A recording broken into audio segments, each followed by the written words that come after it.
armas, batallas y hombres que cambiaron el curso de la historia. Esto y mucho más en Bellum Artis Historia Militar.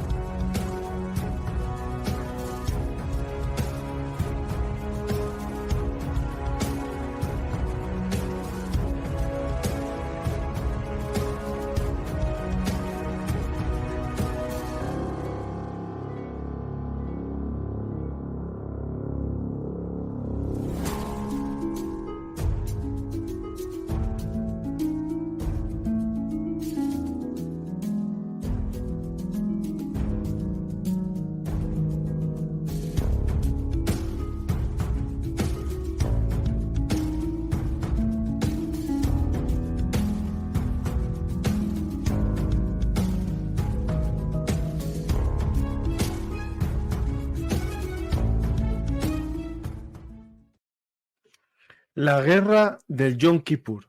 Ataque sorpresa en octubre de 1973.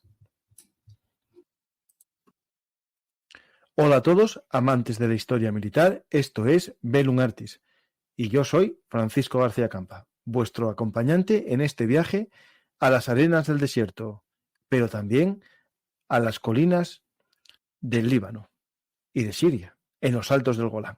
Vamos a viajar con la ayuda de nuestro amigo Carlos Canales. Hola Carlos, ¿qué tal? Hola, ¿qué tal? Buenas noches.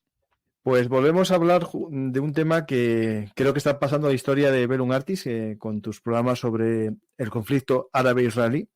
Ya hablamos de las raíces, de la guerra del 48, de la guerra de los 6 días, hablamos también de la guerra del Sinaí, del canal de Suez, como queramos decirlo también, en esa parte, y hoy tocaba ya el Yom Kippur, el ataque sorpresa, que de hecho se vincula todo al comienzo de esta serie, que lo hicimos un poco para explicar el ataque del 7 de octubre y sus causas históricas, ¿no? El conflicto árabe-israelí, más que palestino-israelí. Es más correcto el término árabe-israelí. Como ya dijimos muchas veces, el término palestino empieza a surgir ahora, ¿no? En esta época de los años 70, ¿no?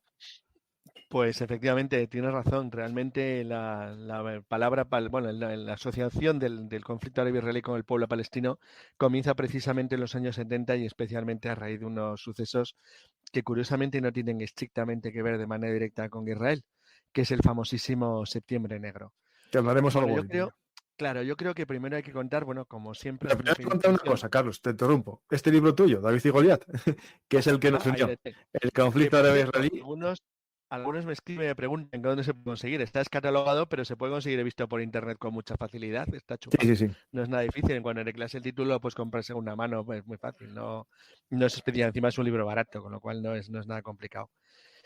Bueno, decía que para los que no han estado siguiendo esta serie de programas dedicados al conflicto árabe-israelí, realmente siempre cuando empezamos contando un poco cómo es el escenario previo o anterior a la guerra de la que vamos a hablar. En este caso, ya hay que decir una cosa que es importante. Para mí, esto es una opinión personal, de todos los conflictos árabe-israelíes, desde el año 48, este es el que es un auténtico conflicto de envergadura, el de 73.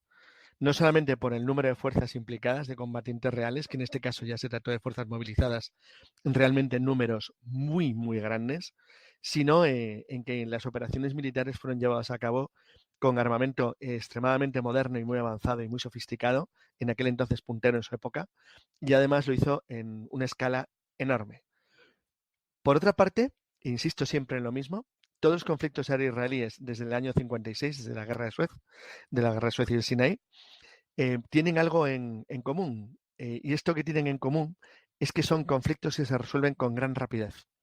Y lo hacen por dos razones. Primero, por la evidente y clara capacidad del ejército israelí, de las Fuerzas de Defensa Israelíes, de la FDI, de resolver los conflictos que, cuando se trata de un mano a mano entre naciones de una manera rápida y brillante.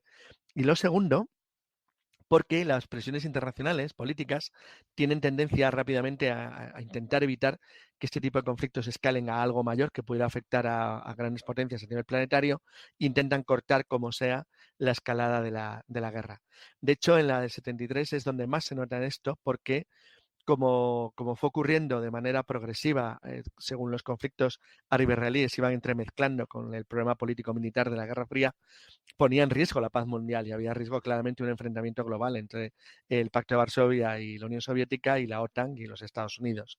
Entonces, en este sentido, se trata siempre de conflictos que no duran un gran número de días. Me parece que fueron 20, o sea, básicamente combates abiertos. Lo que quiero decir con esto es que son enormemente intensos para un periodo un tramo de tiempo muy corto.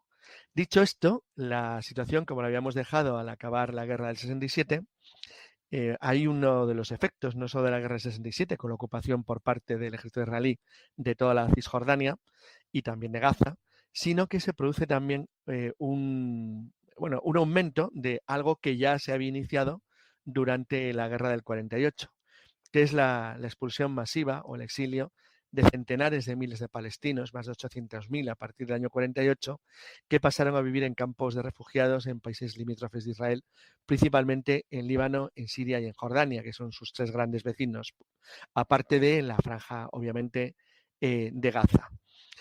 Aquí hay una cosa que hay que contarla, sobre todo porque yo me estoy dando cuenta, y sobre todo cuando tratamos el tema del conflicto que se está desarrollando en estos momentos, que aquí no se trata ya de que la gente se haya dividido en bandos absolutamente irreconciliables y que actúen como si fueran hooligans. Yo, perdón que utilice esta expresión, pero es que hay gente que no es fanática, es directamente imbécil, que es una... Bueno, hay mucho ignorante aparte también, que no sabe ni lo que es. Pero pero el ignorante ya lo es porque quiere serlo. ¿Te está gustando este episodio? Hazte fan desde el botón Apoyar del podcast de Nivos. Elige tu aportación y podrás escuchar este y el resto de sus episodios extra. Además, ayudarás a su productor a seguir creando contenido con la misma pasión y dedicación.